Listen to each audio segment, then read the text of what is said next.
Hello दोस्तों, कैसे आप लोग। तो आज की इस वीडियो में हम लोग जो है बात करेंगे स्पेस स्टेशन के बारे में, या तो स्पेस के बारे में, या तो अंतरिक्ष के बारे में। ठीक है। आप लोगों ने सुना होगा कि अंतरिक्ष में किसी भी बॉडी को ड्रॉप किया जाता है ना, तो वो नीचे नहीं गिरता है। बात समझ में आया। मतलब वो नीचे पृथ्वी की तरफ नहीं आता है। इसका क्या कारण है हम लोग देखते हैं। यहाँ तक ये भी बोला गया है कि स्पेस में वो जो है वो ग्रेविटी जीरो हो जाता है। ठीक है। तो ये सब जितने भी बातें बोला गया है, सब के सब जो घटना जो घटित होता है स्पेस स्टेशन के अंदर होता है। सामने में जो है कुछ हम जो है इनके जो घटनाएं घटने वाली जो चीज़ें उसको हम दिखाते हैं। जैसे सुनीता विलियम और भी सारे बहुत सारे साइंटिस्ट हैं जो वहाँ पे स्पेस में जाकर के जो है कुछ एक्सपीरियंस गेन किए थे। ठीक है।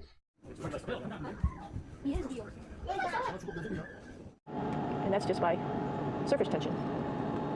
And then you can drink it. So a lot of people ask about what do you do with the toothpaste after you brush your teeth.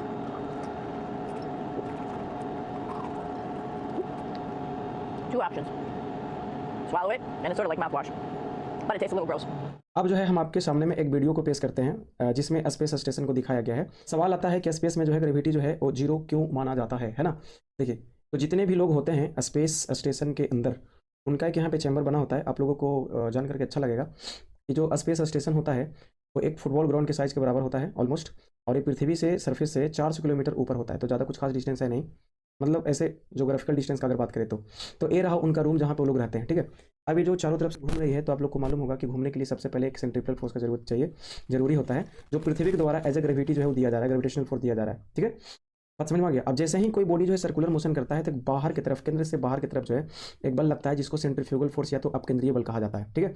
अब कोई कंप्लीट सर्कुलर मोशन हो रहा है तो उस पर जो नेट फोर्स होता है टुवर्ड्स द रेडियस या तो अलोंग द रेडियस, वो कितना होता है, जीरो हो जाता है, क्योंकि जितना अंदर का फोर्स होता है उतना ही बाहर का फोर्स होता है।